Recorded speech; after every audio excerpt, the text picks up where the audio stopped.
सर्वांना नमस्कार. Arjun Mayuri love स्टोरीचे 228 episode यापूर्वीच अपलोड केलेले आहेत. कृपया ते सगळे एपिसोड ऐकण्यासाठी आपल्या चॅनलला भेट द्यावी. आता आशू खोकला आणि शिंकला तसा मयुरीच्या आईला डाऊट आला आणि तिने मयुरीला विचारलं की तू काहीतरी थंड खाल्लंस का? आशूला थंडीमध्ये फिरवलं की काय? आणि अर्जुनने घाबरून मयुरीकडे पाहिलं आणि मयुरीने त्याला डोळे वटारले. आणि अर्जुनराव म्हणाले, बाबा मी आलोच हां, असं म्हणून बेडरूममध्ये सटकले. आणि ते जसे बेडरूममध्ये पळाले तशी आई म्हणाली, मयू अगं याची छाती घरघर करते, कफ साठला आहे बहुतेक, तू काळजी घेत नाही का तुझी आणि बाळाची? आता मयुरी थोडी घाबरली आणि काय उत्तर द्यावं हे तिला कळलं नाही. आणि इतक्यात आतून अर्जुनरावांनी हाक मारली आणि म्हणाले, मयू इकडे ये ना. ती म्हणाली, आले, चहा देते मग येते.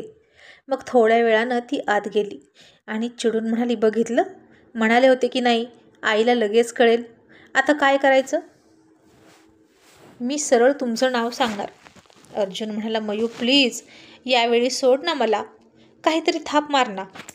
ती म्हणाली, का सोडू तुम्हाला? आणि तसंही तुम्ही कोणाला घाबरत नाही ना? तो म्हणाला, अगं हत्ती असला तरी घाबरलो नसतं गं, पण तुझी आई एकच गोष्ट सतत ओगाळत राहते, माझ्या गुन्ह्यांची वजाबाकी करत नाही, बेरीजच करत राहते. यावेळी तू वेळ मारून ने बायको प्लीज. ती म्हणाली, म्हणजे तुम्ही पुन्हा चुका करायला मोकळे हो ना? तो म्हणाला, नाही ग, आता पुन्हा तू सांगशील तेच करीन. ती म्हणाली, अहो लहान मुलांच्या बाबतीत अशी रिस्क घ्यायची नसते, पण तुम्हाला तर काही कळतच नाही. तो म्हणाला, मग तू नाहीच का मला वाचवणार? ती म्हणाली, नाही. तो म्हणाला, हा भाड्या आशू पण ना कधी कधी असा करतो की रागच येतो त्याचा. ती म्हणाली, त्याला का बोलताय, लहान मुलं आहे ते, त्याला काय कळतंय? तो म्हणाला, मग लस्सी कशी चाटून खायची तेवढी कळत होती त्याला. ती म्हणाली, जाऊ दे, मी पण काय तुमच्यासोबत बोलत बसले, तुम्ही कधी काय ऐकणार आहात का माझं? असं म्हणून ती निघाली.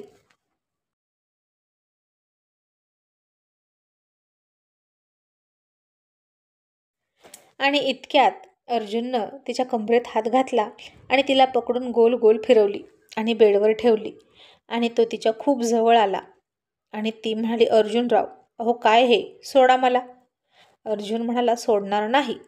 असं म्हणून त्यानं त्याचं एक बोट तिच्या कपाळापासून चेहऱ्यावरून फिरवायला सुरुवात केली आणि ते बोट तिच्या नाकावरून, ओठांवरून, हनुवटीवरून शरीराचे 2 भाग करत तिच्या छातीच्या मधोमध त्यानं फिरवत फिरवत आणलं आणि तिच्या बेंबीवर टेकवलं. आणि हळूच बेंबीला चिमटा घेतला तशी ती शहारली आणि लाजून तिने तिची मान वळवली. आणि अर्जुननं पुन्हा तिची मान सरळ केली आणि तिच्या डोळ्यात डोळे घालून म्हणाला, बायको बोल ना, काय करशील? यावेळी माझी चूक पदरात घे ना तू, का अख्खा मलाच पदरात घेतेस? ती म्हणाली, नाही अर्जुनराव, मी आईला खरं खरं सांगणार. चूक तुमची आहे आणि मी का बोलणं खायचं? आता अर्जुनने तिच्या ओठांजवळ त्याचे ओठ नेले आणि तिच्या ओठांवर हळूच एक बाईट केला. तसं तिने तिचे डोळे मिटून घेतले आणि तो म्हणाला, नवऱ्यासाठी तू आईचं बोलणं नाही खाऊ शकत का? तू प्रेम करतेस ना माझ्यावर? सांग ना मला. आणि ती आता गप्प बसली. मग त्यानं तिच्या ओठांवर किस केला आणि त्याची दाढी तिच्या गोबऱ्या गालावर थोडी घासली तशी ती गालात थोडी हसली आणि पुन्हा लाजून मान वळवणार इतक्यात त्यानं दोन्ही हातांनी तिचा चेहरा पकडला आणि तिला डीप डीप किस करू लागला आणि तिच्या पोटात खड्डा पडला त्याच्या अचानक झालेल्या आक्रमणानं. मग तिनं त्याच्या शरीराला घट्ट मिठी मारून त्याचा शर्ट हातात पकडला. आता तिला काहीच बोलताही येत नव्हतं आणि तिचे श्वास गुदमरत होते.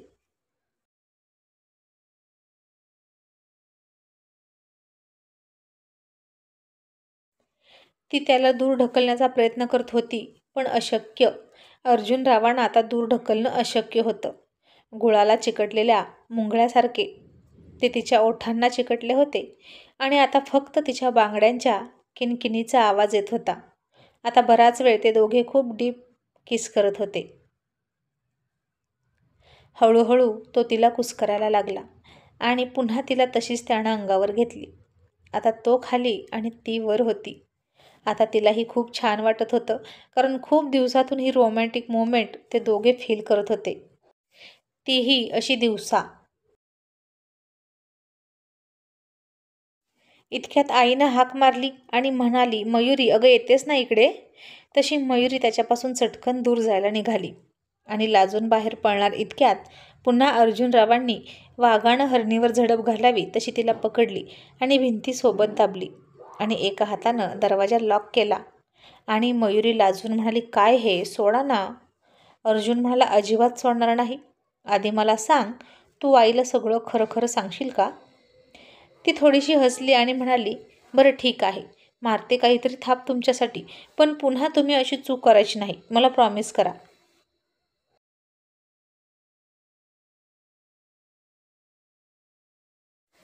तो म्हणाला, असल्या प्रॉमिसचं काय घेऊन बसलीस? आणि प्रॉमिस हे मुळात पाळण्यासाठी नसतातच. पण तू मात्र मला लग्नात दिलेलं प्रॉमिस विसरत आहेस का? ती म्हणाली, मी कोणतं प्रॉमिस पाळलं नाही?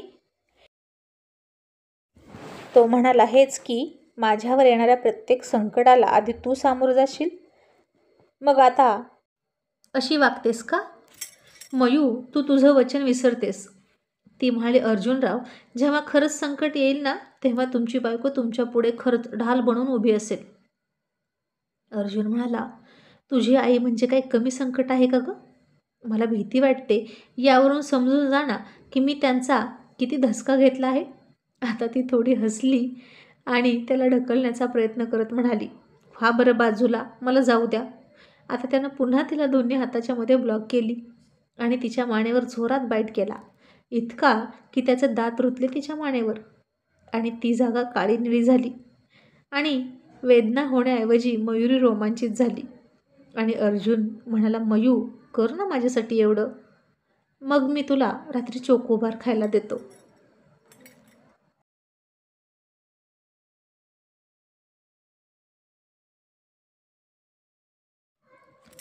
तशी ती त्याच्या चावट बोलण्याचा अर्थ समजून खूप हसायला लागली आणि म्हणाली, ठीक आहे, पण चोकोबार नक्की ना?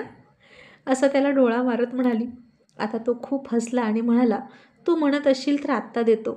असं म्हणून तो टी शर्ट काढू लागला आणि आता तिनं त्याला मिठी मारली. खूप हसली आणि म्हणाली, अर्जुनराव, किती हो फाजील तुम्ही, तुम्हाला दुसरं काही सुचतच नाही का? तो म्हणाला, मयू, इतकाच तर संसार आहे ना आपला, मग त्यात दुसरं काय करणार सांग बरं. घर आहे, बायको आहे, प्रेम आहे, रोमॅन्स आहे आणि मी खाऊन पिऊन आणि टिंब टिंब सुखी आहे. तसा तिने लाडात त्याचा गाल ओढला आणि म्हणाली, निर्लज्ज कुठले, चला आता बाहेर. मग त्यानं तिचा पदर घेतला आणि तिच्या खांद्यावरून टाकला आणि म्हणाला, एक चूक लपवण्याच्या नादात माझी दुसरी चूक दिसेल तुझ्या आईला, हे झाकून घे, माझी प्रेमाची निशाणी. मग तिने खांद्यावर पदर घेतला. मग हळूच त्याच्या जवळ गेली आणि तिनंही त्याच्या ओठांना जोरात बाईट केला आणि त्याचाही गुलाबी ओठ रक्ताळला आणि ती म्हणाली, मग ही घ्या माझ्याही प्रेमाची निशाणी, आणि बाहेर पळून गेली. आशू आता आणखीन खोकत होता. आई म्हणाली, मयुरी, औषध तरी आहे की नाही गं खोकल्याचं? आणि काय खाल्लंस तू, ते नाही सांगितलंस अजून? मयुरी म्हणाली, आई अगं काल नॉनव्हेज केलं होतं आणि त्यात लिंबू खाल्लं पहिल्यांदाच, म्हणून असं झालं असेल. मग आई म्हणाली, बरं असं का, पण थोडं थोडं खात जा, डायरेक्ट सुरू करू नकोस. मग आता इतक्यात प्रीतीचा सुद्धा फोन आला आणि ती खूप जवळ आली होती. मयुरीने जेवणाची सगळी तयारी केली होती. मग प्रीतीसुद्धा आली. कपिल आणि अर्जुनसाठी 2 पाट तयार केले. प्रीतीने आणि मयुरीने दोघांनाही ओवाळलं. कपिलने मयुरीला गिफ्ट दिलं आणि अर्जुन म्हणाला, प्रीतीचं गिफ्ट आण गं मयू. मग मयुरीनं कपाटातून एक फाईल आणली. अर्जुनने ती प्रीतीच्या हातात दिली. अजय आणि प्रीती शॉक झाले ती फाईल पाहून. प्रीती म्हणाली, दादू, यात काय आहे आणि हे असलं कसलं गिफ्ट मला? अर्जुन म्हणाला, तुझ्या हक्काचं गिफ्ट आहे.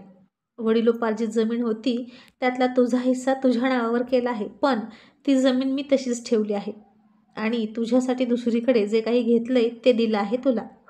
आणि आता प्रीतीने ती फाईल तिथंच ठेवली आणि चिडली आणि म्हणाली, हे असं करून तू मला परक केलंस ना दादू?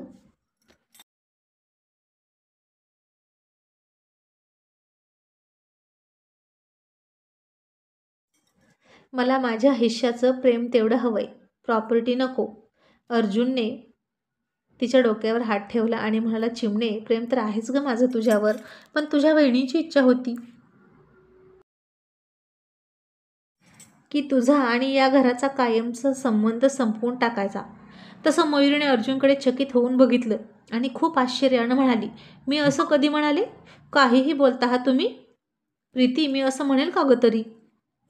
आणि अर्जुनराव म्हणाले, बघ प्रीती, याचा अर्थ हिला तुझा हिस्सा द्यायचाच नव्हता. सगळं हिलाच ठेवायचं होतं स्वतःसाठी. आणि आत्ताही मयुरी चकित झाली आणि रडकुंडीला आली आणि म्हणाली, काय हे तुमचं काय चाललंय? तुम्ही असं कसं बोलू शकता? आणि प्रीती म्हणाली, वहिनी, तू कशाला त्रास करून घेतेस? मला माहीत आहे ना याचा स्वभाव. असं करून तो विषयांतर करतोय मूळ प्रश्नांपासून. पण दादू, लक्षात ठेव, मी ही फाईल घेणार नाही. असं म्हणून तिने ती फाईल पुन्हा त्याच्या हातात ठेवली आणि उठली.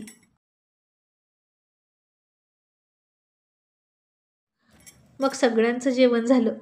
अर्जुन, अजय, मयुरीचे बाबा आणि कपिल गप्पा मारत बसले होते आणि मयुरी पुन्हा प्रीतीला म्हणाली, प्रीती, तुझा नक्की त्यांच्यावर विश्वास नाही ना बसला मगाशी? नाही तर तू माझ्याविषयी गैरसमज करून घेशील.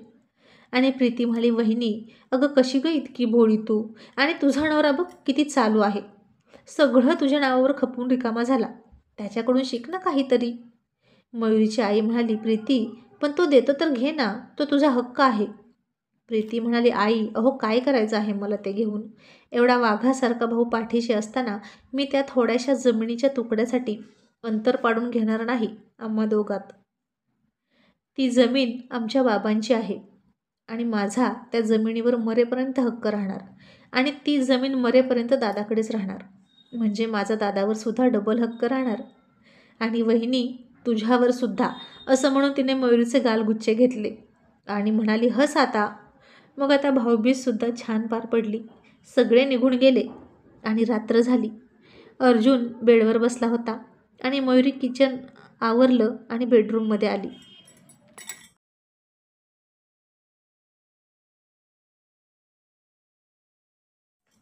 आता त्याला वाटलं की ती जवळ येईल, पण ती आता त्याच्यावर चिडली होती आणि तशीच झोपली. ब्लँकेट अंगावर घेतलं आणि तिने त्याच्याकडे पाठ केली.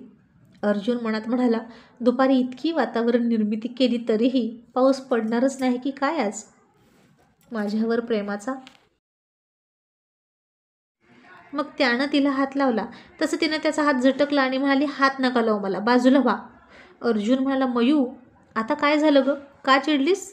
मी प्रॉमिस केलं होतं ना तुला की चोकोबार देईल. मग आता न खाताच झोपशील का? ती म्हणाली, आधी तुम्ही मला सांगा की तुम्ही का खोटं बोलला प्रीतीशी? तिला काय वाटलं असेल माझ्याविषयी? इथं मला वचनांची आठवण करून देता आणि स्वतःला वाचवण्यासाठी मला खोटं बोलायला सांगता आणि तुम्ही स्वतःच मला तोंडघशी पाडता खोटं बोलून. तेही मी काहीच केलं नसताना तुम्ही पाळता का तुमचं वचन? अर्जुन म्हणाला, अगं मुद्दाम म्हणालो, तुला मस्करीसुद्धा कळत नाही का? आणि तुझ्या आईपेक्षा माझी बहीण 1000 पटीनं सौम्य आहे. संसारात हे असंच करायचं असतं. कधी तू माझी ढाल होणार, कधी मी तुझी ढाल होणार. ती म्हणाली, पण आज तुम्ही दोन्हीकडे माझाच वापर ढाल म्हणून केला आहे. आणि चावट अर्जुनराव म्हणाले, कारण मी माझ्या तलवारीला धार लावत होतो रात्रीच्या युद्धासाठी. असं म्हणून त्याने हळूच तिचा कान चावला आणि ती थोडी शहारली. मग तो म्हणाला, ऐक ना बायको, बास ना आता रुसवा फुगवा, अख्खा दिवस त्यातच गेला. असं म्हणून बोलता बोलता त्यानं तिच्या साडीच्या निर्या सोडल्या. तसं तिने लटक्या रागातच त्याचे हात पकडले आणि म्हणाली, नाही, मी असं करू देणार नाही. मग त्याने तिच्या साडीच्या निर्या परकरसहित वर ओढल्या गुडघ्यापर्यंत. मग ठीक आहे, मी असं करतो. मग तर चालेल ना? असं म्हणाला आणि ती थोडी हसली आणि हसू लपवत पुन्हा साडी खाली ओढत म्हणाली, मी तुम्हाला कसंच नाही करू देणार. मग तो म्हणाला, बघ हा, लावतेस का चॅलेंज? तू पुढच्या 5 मिनिटात स्वतःहून माझ्या मिठीत येशील. आणि आता मयुरीला सुद्धा बहुतेक तिची स्वतःशीच परीक्षा घ्यायची होती आणि ती म्हणाली, हो, लागलं चॅलेंज. मग त्यानं तिला मिठीतून सोडलं आणि ती त्याच्याकडे पाठ करून झोपली. 5 मिनिटे झाली, 6 मिनिटे झाली. तो आता काहीच करेना आणि ती वाट बघत होती. त्यानं काहीतरी करावं याची. पण तो हात लावेना आणि ती त्याचे दुपारचे स्पर्श आणि मघाचे स्पर्श आठवून एकटीच उत्तेजित होत होती. मग त्यानं हळूच तिच्या पायाच्या बोटांना खूप हलकासा स्पर्श केला आणि त्याच्या स्पर्शाची वाट बघत असलेली मयुरी खूप मोहरून गेली त्या एवढ्याशा स्पर्शानं. आणि ती मुद्दाम म्हणाली, अर्जुनराव, कशाला टच करताय मला? पाय तिकडे घ्या. आणि तो म्हणाला, मयू, अगं पाय दुखतोय म्हणून सारखा तुझ्याकडे येतोय. आणि ती तशीच त्याच्याकडे पाठ करूनच म्हणाली, का? पाय का दुखतोय तुमचा? आणि कोणता? आणि अर्जुनराव चावटपणा करत म्हणाले, मधला. तशी मयुरी खूप हसायला लागली आणि आता तिचा संयम संपला आणि तिनं त्याच्या अंगावर झेप घेतली. त्यानंही खूप हसूनच आधी तिला मिठी मारली, पण पुन्हा मिठी सोडली आणि म्हणाला, चल, मला झोप आली, गुड नाईट. तसा तिने त्याला पकडला आणि बास ना आता नखरे असं म्हणून त्याच्या तोंडात तोंड घातलं. मग म्हणाली, कुठून शिकता हो असलं फाजील बोलायला? अर्जुनराव म्हणाले, शिकण्याची काय गरज आहे ग बायको? सगळं आपलं होम प्रोडक्शन आहे. उलट इतरांनीच शिकायचं माझ्याकडून. पण तू तेवढी अडाणी राहिलीस बघ. आणि मयुरी म्हणाली, कारण मला माझ्या हुशार नवऱ्याचा अभिमान वाटतो म्हणून मला तुमच्यासमोर कायम अडाणी राहायलाच आवडतं. तो म्हणाला, पण असं नाही. उलट तू माझ्यापेक्षा 2 वर्ष जास्त शिकलीस. MA सेकंड इयरचा फॉर्म भरलाय मॅडम, अभ्यासाला लागा. ती म्हणाली, आता इथे अभ्यासाचा विषय काढायची काही गरज होती का? मग त्यानं तिला मिठी मारली आणि म्हणाला, ठीक आहे, आता आपण विषयाचा विषय घेऊया. असं म्हणून त्यानं तिची साडी काढून फेकली. तशी तिला खूप थंडी वाजायला लागली. तिनं अंगावर ब्लँकेट घेण्याचा प्रयत्न केला. त्यानं ब्लँकेटसुद्धा फेकून दिलं आणि म्हणाला, इतकी कशी थंडी वाजते ग तुला? बहुतेक तुझ्या अंगात ना चरबी कमी झाली आहे. आणि आता त्याचं ते टोनिंग ऐकून ती खूप हसली. आणि अर्जुनराव म्हणाले, अगं खरंच सायंटिफिक रिझन आहे ते थंडी वाजण्याचं. आणि तुला सांगतो, ज्यांच्या शरीरात जास्त चरबी असते ना त्यांना थंडी वाजत नाही. आणि चरबी वाढवण्यासाठी. आणि आता ती म्हणाली, झालं यांचं चरबी पुराण सुरू. किती बोलता हो तुम्ही? असं म्हणून तिने त्याच्या तोंडात तोंड घातलं आणि त्याने तिला घट्ट मिठी मारली. मग थोड्याच वेळात तिची थंडी पळून गेली आणि अर्जुनरावांनी आता लाईट ऑफ केली. कारण आता दोघांशिवाय त्या बेडरूममध्ये तिसराही कोणीतरी होता आणि त्याला जर जाग आली तर सगळं लाईव्ह टेलिकास्ट दिसायचं त्याला. म्हणून अंधार केला आणि त्या अंधारातच त्यानं त्या हरणीची शिकार केली.